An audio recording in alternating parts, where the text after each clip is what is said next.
పరిస్థితికి వస్తాం. ఇంకొక పక్కన 3 ప్రయోగాలు మన రాష్ట్రంలో జరుగుతున్నాయి బిల్ గేట్స్ ఫౌండేషన్ నుంచి.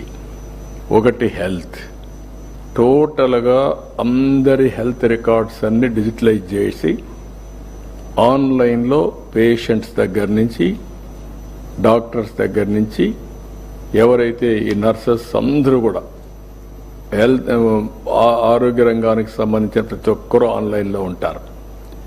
అదే సమయంలో గ్లోబల్ నాలెడ్జ్ని ఏఐని ఉపయోగిస్తాం. దీనివల్ల ఏ నిర్ణయం కావాలన్నా ఎక్యురసీ విల్ బి మోర్. ఇక్కడి నుంచి ప్రివెంటివ్ హెల్త్, అదే సమయంలో రియల్ టైం మానిటరింగ్, ఇంకొక పక్క క్యూరేటివ్కి వెళ్తాం.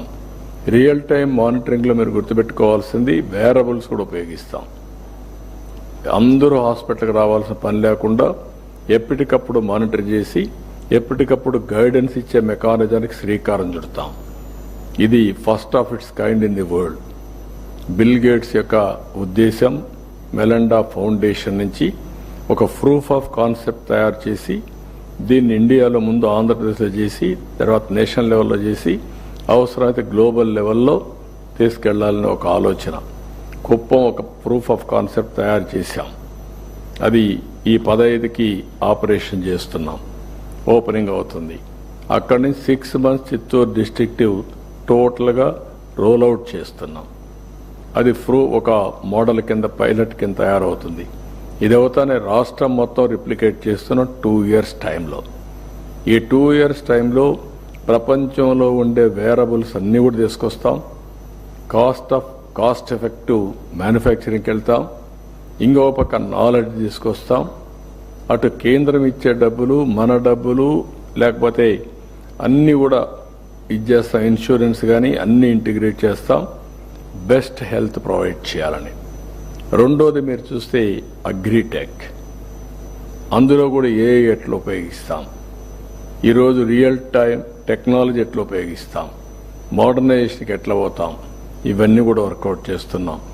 మూడోది ఎడ్యుకేషన్, ఫ్యూచర్ ఎడ్యుకేషన్ కోసం స్కిల్ కానీ అదే సమయంలో మనం ఇచ్చే సిలబస్ కానీ ఇవన్నీ కూడా మార్చి ఏ విధంగా ఇన్నోవేటివ్ వే, ఏదైతే 10th క్లాస్ కంటే ముందే వొకేషనల్ ఎడ్యుకేషన్ పెట్టగలుగుతామా, యూస్ఫుల్ ఎడ్యుకేషన్ పెడతామా, డిగ్రీల్లో ఎన్నిట్లో సిలబస్ టోటల్గా మారుస్తామా.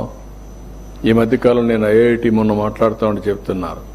Flexible education, not fixed education. 35 subjects, student choice.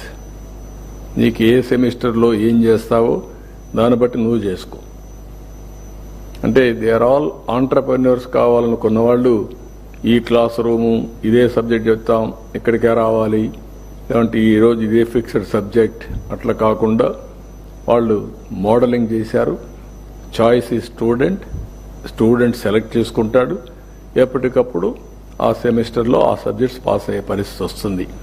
ఇట్లా వేరియస్ ఇన్నోవేటివ్ ఐడియాస్ వస్తున్నాయి. దానికి కూడా మనం శ్రీకారం చుడతాం. అల్టిమేట్గా మీరందరూ గుర్తుపెట్టుకోవాల్సింది, ఎక్కడికక్కడ ప్రజాప్రతినిధులు, అధికారులు అంతా కూడా సోషల్ యాక్టివిస్టులు కూడా ఎవరైతే కలిసి రాగలుగుతారో వాళ్ళందరినీ కలిపి తీసుకొని వెళ్లాల్సిన అవసరం ఉంది. ఇంకొక పక్కన సెక్రటరియట్ దగ్గర నుంచి రాష్ట్ర స్థాయి వరకు యూనిఫామ్గా క్రియేటివిటీ ఉంటుంది, ఇన్నోవేషన్ ఉంటుంది. బ్రాడ్ కాన్సెప్ట్ అయితే స్వర్ణ ఆంధ్రప్రదేశ్ విజన్ 2047 ఏం చేయాలనేది మెయిన్ థీమ్ కింద ఉంటుంది. ఇంకొక పక్క ప్రజల్ని భాగస్వాములు చేయడం, ఎక్కడికక్కడ ఏది చేసినా మనం ప్రజల కోసం చేస్తాం కాబట్టి వాళ్ళందరినీ భాగస్వాములు చేయడం.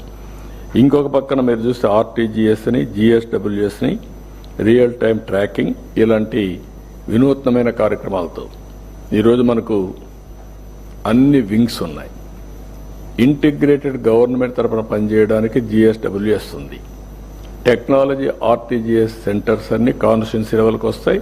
అవసరమైతే మండల వరకు తీసుకెళ్తాం, అవన్నీ కూడా వస్తాయి. ఇవన్నీ చేయడానికి మళ్ళా KPI, clear cut mile stones, మళ్ళీ క్వార్టర్లీ ఒకసారి జిఎస్టిపి మెజర్మెంట్స్, అవి కూడా మనం చేసుకుంటాం. రేపు ఎవ్రీ క్వార్టర్లీ మనం చేసినప్పుడు జిల్లాలు ఎక్కడున్నాం, కాన్స్టిట్యున్సీలు ఎక్కడున్నాం, మండలంలో ఎక్కడున్నాం, yearly per capital income and also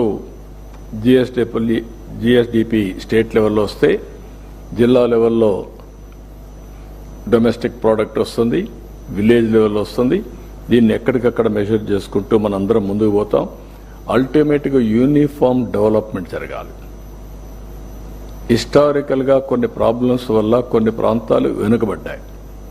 ఈరోజు మనం ఒకసారి చూస్తే ఈరోజు Visakhapatnam highest per capital income. అదే సమయంలో కొన్ని జిల్లాలు చూస్తే పక్కనుండే శ్రీకాకుళం వెనకనుంది. ఏజెన్సీ ఏరియాలు వెనకబడ్డాయి.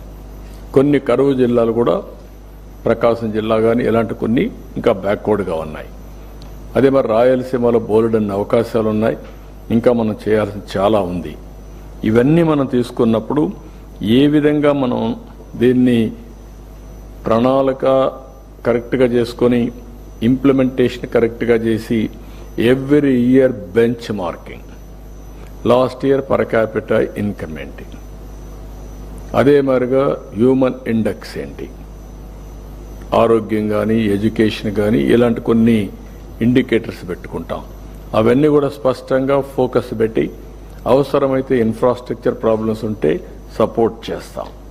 ఒకవేళ అడిషనల్గా రిసోర్సెస్ పంప్ చేయాల్సి వస్తే చేస్తాం. అల్టిమేట్గా మనం డెలివరీ ఈజ్ ఇంపార్టెంట్.